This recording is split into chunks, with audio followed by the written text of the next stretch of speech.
Il était une fois, dans un lointain pays d'Orient, un charpentier nommé Ali Baba, qui vivait pauvrement avec son épouse. Ali Baba allait souvent dans la forêt avec son âne, pour y couper du bois et le revendre en ville. Un jour qu'il était allé chercher du bois dans la forêt comme à l'ordinaire, il entendit un bruit de galop. C'était un groupe de cavaliers qui se dirigeait tout droit vers lui. Et les hommes n'avaient rien d'aimable. Ce sont certainement des voleurs. Je ferais mieux de me cacher. Ali Baba cacha son âne derrière les buissons et grimpa à un arbre. Les hommes arrivèrent et s'arrêtèrent juste sous l'arbre. Ali Baba les compta. Ils étaient 40 exactement.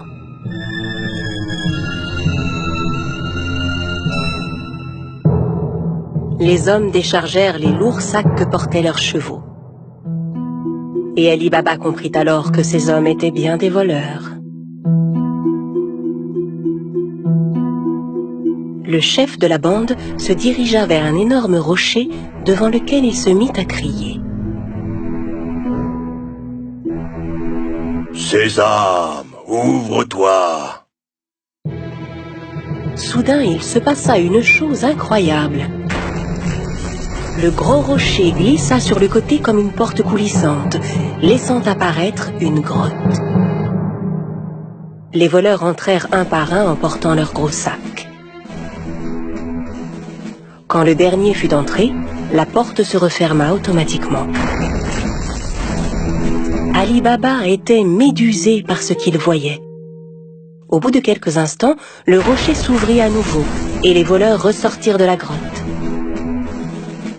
Quand le dernier fut dehors, le chef se tourna vers la porte et ordonna « Sésame, ferme-toi !» Le gros rocher se referma aussitôt et les cavaliers se remirent en selle et s'éloignèrent. Ali Baba descendit de son arbre et s'approcha à son tour du rocher. Il lança les mots qu'il avait entendus. Sésame, ouvre-toi! La porte s'ouvrit dans un grand bruit. Ali Baba entra d'un pas hésitant. Il fut ébloui de ce qu'il vit. La grotte était remplie d'or, d'argent, d'étoffes rares, de diamants et de pierres précieuses. Il regarda autour de lui, ramassa 3 sacs et sortit de la grotte.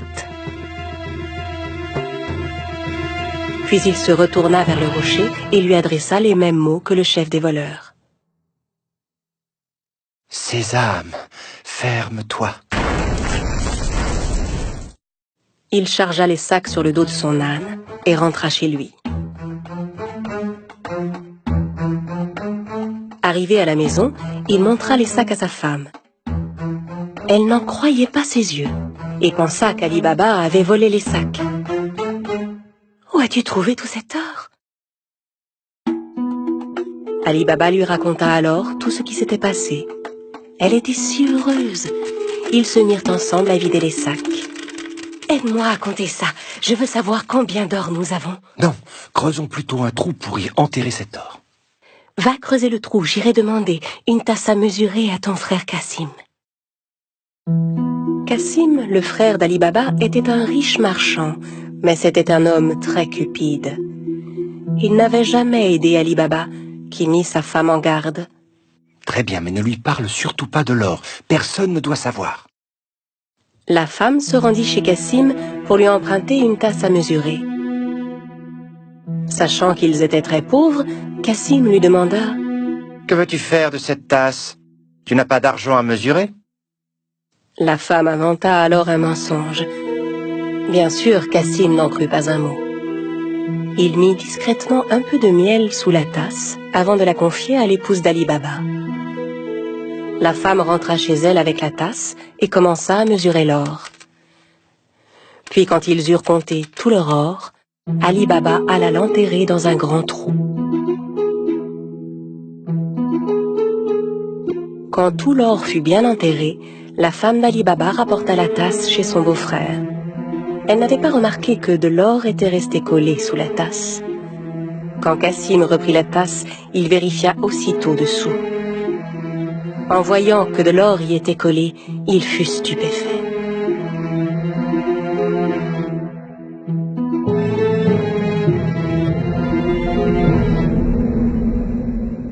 Je me demande où Ali Baba a pu trouver cet or. Cassim ne put pas dormir de la nuit. Le lendemain matin, il se leva et se rendit directement chez son frère Ali Baba pour lui montrer l'or collé sous la tasse. Ali Baba, d'où vient cet or? Je croyais que tu étais pauvre. Où l'as-tu trouvé? Ali Baba lui raconta tout et le pria de n'en parler à personne d'autre. Si tu ne me dis pas où se trouve cette grotte, je dirai aux voleurs ce que tu as fait. Mais, Cassim... Ali Baba savait que Cassim ferait ce qu'il disait. N'ayant pas d'autre choix, il conduisit son frère à la grotte. La grotte est juste derrière ce rocher. Maintenant, allons-nous-en d'ici. Les voleurs ne vont pas tarder à revenir.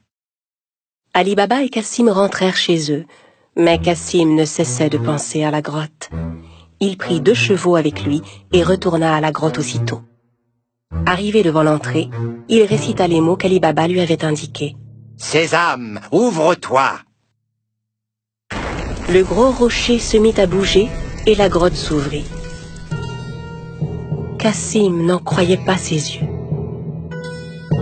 Il était fasciné par le spectacle qui s'offrait à lui, hypnotisé par tout l'or qui brillait. Le plus vite possible, il commença à remplir les sacs qu'il avait apportés avec tout l'or qu'il pouvait. Quand tous ces sacs furent pleins, il retourna vers la sortie. Mais la porte s'était refermée. Et malheureusement, il avait oublié les mots qu'il fallait dire. Il essaya toutes sortes de formules pour ouvrir la grotte. « Porte, ouvre-toi Rocher, ouvre-toi Grotte, ouvre-toi » Mais quels que soient les mots, la porte restait fermée. Cassim commença à paniquer. Il chercha une autre porte, mais n'en trouva aucune. Au bout d'un moment, les voleurs revinrent à leur grotte. Quand ils virent les chevaux de Cassim, ils se méfièrent et sortirent leurs épées. « Sésame, ouvre-toi »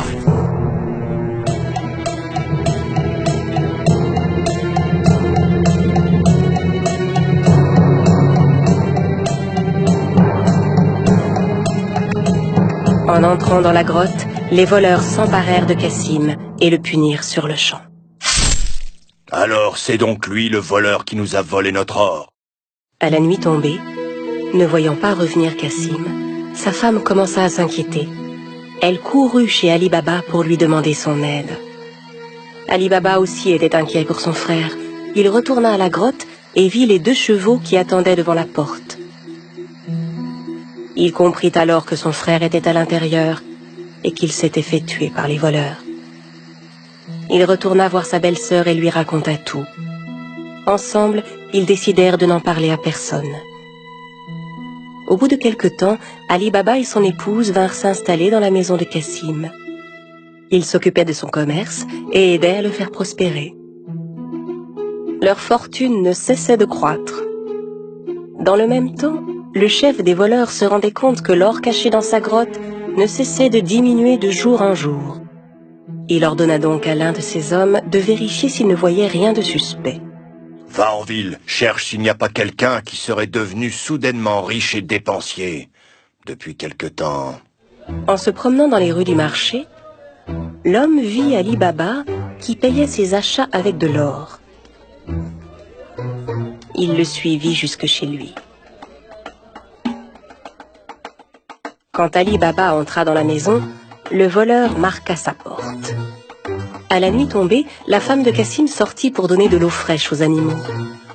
C'est alors qu'elle remarqua la marque qui était sur sa porte. Elle comprit que la marque n'annonçait rien de bon. Elle prit un pot de peinture et marqua toutes les portes du voisinage. Au petit matin, les 40 voleurs arrivèrent pour retrouver la maison d'Ali Baba. Incapable de distinguer la maison parmi toutes celles qui portaient des marques, Ils furent contraints de repartir. Mais le chef était bien décidé à retrouver Ali Baba. Il se déguisa et alla rôder du côté du marché. Il finit par retrouver Ali Baba et le suivit jusque chez lui. Quand il frappa à la porte, Ali Baba vint lui ouvrir. « J'ai fait un long voyage. J'ai rapporté des jarres d'huile d'olive. On dit que vous êtes le marchand le plus riche de la région. Peut-être voudriez-vous en acheter ?» Ali Baba invita le chef des voleurs à venir dîner le soir même, pensant avoir affaire à un marchand. Le voleur apporta avec lui 40 jarres d'huile d'olive chez Ali Baba. Ali Baba avait demandé à ses servants de préparer un bon dîner pour son hôte. Ali Baba proposa à son invité de passer la nuit chez lui, ce que, bien sûr, il accepta sans hésiter. Tandis qu'Ali Baba et le voleur étaient attablés pour dîner, la femme de Cassim voulut s'approcher des jarres d'huile d'olive pour voir. C'est alors qu'elle entendit des bruits étranges. « On sort maintenant ?»« Non, pas encore. » En entendant que c'étaient les voleurs qui étaient dans les jarres et non pas l'huile, elle comprit que c'était un piège. Elle alla aussitôt à la cuisine pour faire bouillir de l'huile. Puis elle revint verser de l'huile bouillante dans chacune des jarres. Les voleurs ébouillantés s'efforçaient de garder le silence.